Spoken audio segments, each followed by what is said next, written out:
Amigos telespectadores da Rede Vida de Televisão e do programa Páginas Difíceis da Bíblia. Diácono, o nosso programa está surtindo algum efeito?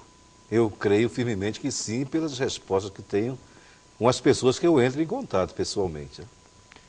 Nós gostaríamos de saber mais. Sim. Agora, eu quero dizer uma coisa.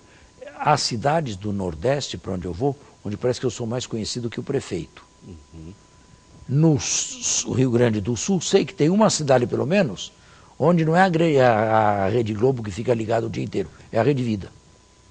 É assim que deve ser. Canal da família, né? Então, acredito que haja muito telespectador que escute a Rede Vida e aprecie este programa também, não é? Sim. Continue onde parou, por favor, na semana passada. Vamos retomar o versículo 18, então. Isto. Penso, com efeito, que os sofrimentos do tempo presente não têm proporção com a glória que deverá revelar-se em nós, pois a criação em expectativa anseia pela revelação dos filhos de Deus. De fato, a criação foi submetida à vaidade, não por seu querer, mas por vontade daquele que a submeteu, na esperança de ela também ser libertada da escravidão, da corrupção, para entrar na liberdade da glória dos filhos de Deus. E o senhor não está imaginando ou pensando um problema imenso nesses versículos lidos? Eu confesso que não encaixei muito, não. Eu não consegui divisar, quer ver aqui? A criação foi submetida à vaidade, ou seja, aquilo que é passageiro, não? Vaidade nesse sentido de passageiro. Constitui-se um grande problema, mas o senhor quer explicar para nós? A criação, o mundo inanimado, submetido à vaidade e libertado da vaidade. Em que sentido podemos dizer que o mundo inanimado está submetido à vaidade, à corrupção e anseia pela libertação? Em que sentido?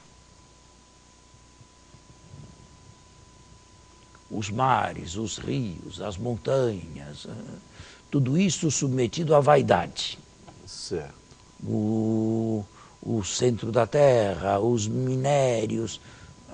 Como aceitar uma coisa desta? Como entender melhor uma coisa desta? Eu tenho uma desconfiança, vou colocar aqui, mas não sei se é isso. Seria por ação do homem, que corrompido corrompe também? É por aí? Pode ser por aí. Embora o texto seja difícil e nós não tenhamos textos outros para comparar. Existe na segunda epístola de Pedro que fala de novos céus e nova terra, mas também é um versículo só, entende? Pois é, a Gaudium et Spes, a Constituição do Concílio Vaticano II, uma das, cita esse texto aí. Talvez nós podemos dizer que a criação está sujeita à vaidade, exatamente como falou, porque, bem, em primeiro lugar, existem males naturais que o homem não pode prever e nem reparar. Por exemplo, terremoto. O homem sabe que existem terremotos e sabe que eles estarão, só não sabe quando e onde. O dia e a hora, e o local. Existem tsunamis, existem maremotos, existem forças negativas neste mundo aqui. Isto é, em outras palavras, o mundo está sujeito ao homem parcialmente, sim, mas totalmente não, porque há forças da natureza que o homem não domina. Acabei de citar alguns exemplos aqui. Para complicar e ainda tornar mais tétrico o quadro, o homem pode se servir das coisas criadas para ir contrário ao plano de Deus. Sabe que existe aqui neste mundo um arsenal atômico capaz de mandar esse planeta para os ares, não sei quantas vezes, Infelizmente. e acabar com a vida neste mundo aqui? Sabe que existia? Basta um louco apertar um botão e acaba tudo. Quem fez isto? A ciência, a matéria. Mas deveria ter criado a bomba atômica? De forma alguma. E, no entanto, quantas existem? Com que potência existem? Existem uns 200 asteroides que giram ao redor da Terra de maneira mais ou menos irregular. Bastaria que um asteroide desse saísse da sua órbita e se chocasse com a Terra, com um diâmetro, com um comprimento de uns 15 quilômetros e uma largura de uns 10, pronto. Isso aqui equivale a não sei quantas bombas atômicas. Acabou. O quão vulneráveis somos. Pois é. Isto para não falar no famoso problema ecológico, né? Que transforma totalmente a natureza e a degrada. Está aí. Talvez seja por aí a explicação desses versículos. Ela submetida à vaidade, submetida ao desumano, não ao humano, não ao divino, e aspirando ser libertada de tudo isto aqui. Na Nova Jerusalém não haverá mais bomba atômica. E também não haverá mais terremoto que destrua tudo. Talvez neste diapasão nós possamos interpretar esse versículo, ou esses versículos. Mas não nego, eles são complicados. Difíceis, não? Por isso, páginas difíceis da Bíblia. Bom, Continue. Então, vamos lá. Pois sabemos que a criação inteira geme e sofre as dores do parto até o presente. E não somente ela, mas também nós que temos as primícias do Espírito, gememos interiormente, suspirando pela redenção do nosso corpo. Isto é, nós gostaríamos de ser imortais, não somos. Não somos. Mas gostaríamos de ser. Pois nossa salvação é objeto de esperança. Já falei e repito, para Paulo, o Paulo das cartas autênticas, a salvação é sempre futura, porque envolve necessariamente a ressurreição corpórea. Sim, sim. Estamos sendo salvos, mas não chegamos ainda à salvação. São textos não paulinos que antecipam a salvação para já no presente. A carta aos Efésios, por exemplo.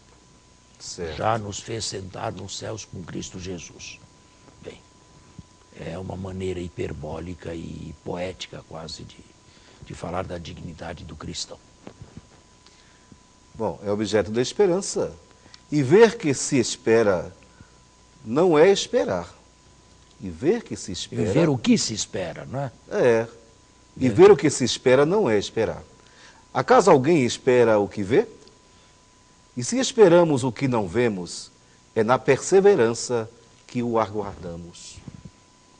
Assim também o Espírito socorre a nossa fraqueza, pois não sabemos o que pedir como convém. Mas o próprio Espírito intercede por nós com gemidos inefáveis, e aquele que prescruta os corações sabe qual o desejo do Espírito, pois é segundo Deus que ele intercede pelos santos.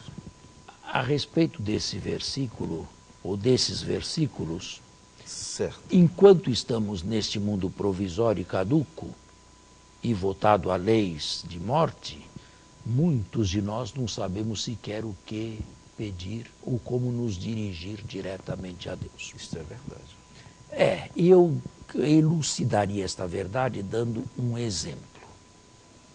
Um exemplo tirado de um grande teólogo do século XX, Hans Urs von Balthasar. Seguindo ele uma mística suíça chamada Adriana von Speyer, diz que certamente ela teria escrito o seguinte: Determinado marido deixou sua casa de manhã e, como sempre, dirigiu seu trabalho. A esposa ficou em casa. Voltando ele do trabalho, viu que a esposa estava fora de si. A esposa não falava coisa com coisa, a esposa estava agressiva e vomitava frases sem nexo para ele. Que ele fez? Arregalou os olhos, não disse uma palavra, sentou numa poltrona e foi ler jornal, esperando que a esposa se acalmasse. Assim, diz Adriana Afonso Paer, são muitas das nossas orações. Dizemos tanta bobagem, tanta besteira, se não somos socorridos pelo Espírito. Tudo aquilo que Deus não quer, dizemos que, não digo que Deus sente numa cadeira e vá ler jornal, mas espera que acalmemos para iniciar um diálogo construtivo, porque naquela hora não dá.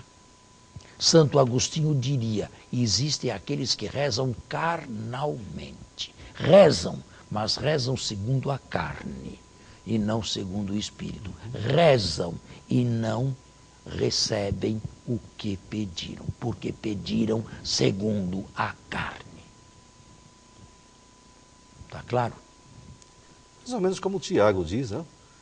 Pedis e pedis mal, seria por aí? Mais ou menos. Esses pedem e pedem mal, e não recebem, segundo a carne. Vamos fazer um intervalo? Já? Já. Então Está na hora. Fazê-lo. E depois voltamos. Tá bom. Estamos quase no fim deste capítulo aqui, não é verdade? Desse memorável capítulo, viu? E estivemos nele praticamente um mês. Sim, sim. 4 semanas. É. Termine, por favor. Capítulo 8 da Carta aos Romanos. A vida no Espírito. Então, eu vou retomar aqui. Assim também o Espírito socorre a nossa fraqueza, pois não sabemos o que pedir, como convém, mas o próprio Espírito intercede por nós com gemidos inefáveis. E foi aí que nós paramos, Isso, né? E eu dei um exemplo. E aquele que prescruta os corações sabe qual o desejo do Espírito, pois é segundo Deus que ele intercede pelos santos. E nós sabemos que Deus coopera em tudo para o bem daqueles que o amam, daqueles que são chamados segundo o seu desígnio. Porque os que de antemão ele conheceu... Aí vem a história da salvação resumida. Esses também predestinou a serem conformes à imagem do seu Filho. Predestinação existe? Isso é muito controverso, é muito panos para as mangas aí. Para Paulo existe, para o Novo Testamento existe. Mas em que o sentido? contrário da predestinação seria subordinar Deus ao homem. Seria subordinar Deus à história. É claro que sim.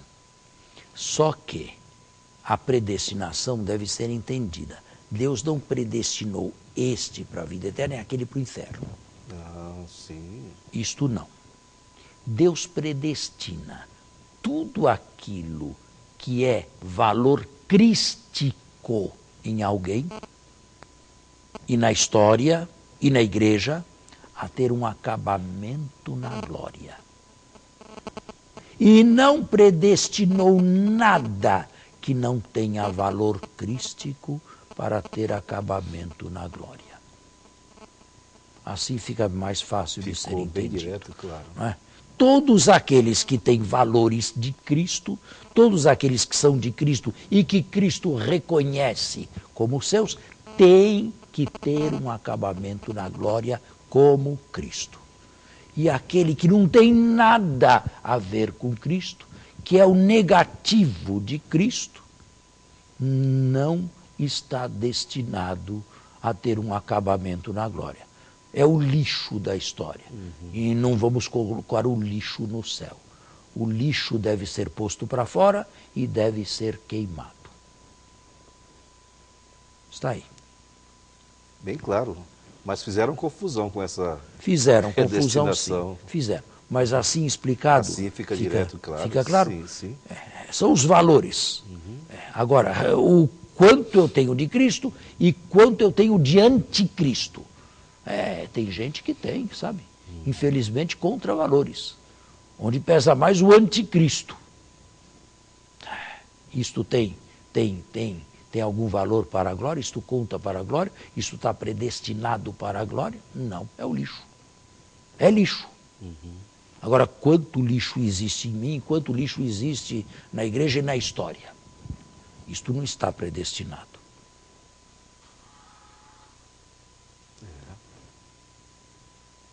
Está claro? Está claro. Então agora leia novamente. E nós sabemos que Deus coopera em tudo para o bem daqueles que o amam, daqueles que são chamados segundo o seu desígnio. Porque os que de antemão ele conheceu, esses também predestinou a serem conformes à imagem do seu Filho, a fim de ser ele o primogênito entre muitos irmãos. E os que predestinou, também os chamou. E os que chamou, também os justificou. E os que justificou, também os glorificou. A história da salvação completa. Desde a concepção até a glória. Continue. Conseguimos? Depois disto, que nos resta a dizer? Depois de tudo isto dito, não resta mais nada. Se Deus está conosco, quem Em estará Cristo e no contra Espírito, nós? quem contra nós? Quem não poupou o seu próprio Filho e o entregou por todos nós, como não nos haverá de agraciar em tudo junto com ele? Quem acusará os eleitos de Deus? É Deus quem justifica. Quem condenará? Cristo Jesus, aquele que morreu, ou melhor, que ressuscitou, aquele que está à direita de Deus e que intercede por nós? Quem nos separará do amor de Cristo? A tribulação, a angústia, a perseguição, a fome, a nudez, os perigos, a espada? Tudo isto ele já tinha experimentado, com exceção da espada. A espada ainda viria no final. Segundo está escrito, por sua causa somos postos à morte o dia todo. Somos considerados como ovelhas destinadas ao matadouro. Mas, em tudo isto, somos mais que vencedores, graças àquele que nos amou. Ele é realista. Nós, por enquanto, sofremos. Nada de idealismo, realismo. Mas sofremos na esperança. Pois estou convencido de que nem a morte, nem a vida, nem os anjos, nem os principados, nem o presente, nem o futuro, nem os poderes, nem a altura, nem a profundeza, nem qualquer outra criatura poderá nos separar do amor de Deus manifestado em Cristo Jesus, nosso Senhor. E aí está o fim do capítulo principal, a vida no Espírito. E aqueles que possuem o Espírito de Deus e que vivem segundo Deus na expectativa da redenção total. Agora, parecia que a carta estava completa, mas para Paulo havia um problema ainda a ser tratado, um problema que estava a fundo no seu coração de israelita e de membro do povo da antiga aliança, ou da primeira aliança. Que será de Israel? Justo que ele se preocupasse com isso. O povo que foi preparado durante séculos para receber o Redentor apostatou em massa. Que será deste povo? Melhor ou pior, que serão os dons de Deus? Eles foram destinados ao fracasso, mas os dons de Deus são irrevogáveis. Eles são amados por causa dos patriarcas. Como se comporta Deus com relação a este povo? O que se pode esperar deste povo? Como se comportará este povo? Em poucas palavras, o Israel segundo a carne será salvo. Não nos esqueçamos, Paulo era um israelita. Foi odiado e detestado por diversos judeus, israelitas, mas o seu sangue era o sangue de um judeu. Ele jamais abdicou da sua herança. Embora na carta aos Filipenses tenha dito, de uma maneira um tanto poética e hiperbólica, que todo o seu passado judaico ou no judaísmo, ele o considerava esterco diante do conhecimento e da revelação superior de Jesus Cristo. Mas então, como devemos tratar Paulo? Um apóstolo dos gentios ou um apóstata de Israel?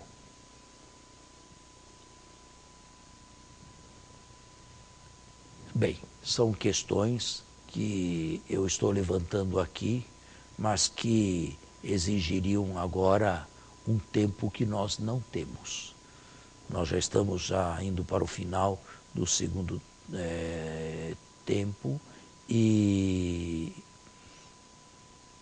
Paulo aborda estes problemas nos capítulos 9, 10 e 11 da carta aos Romanos.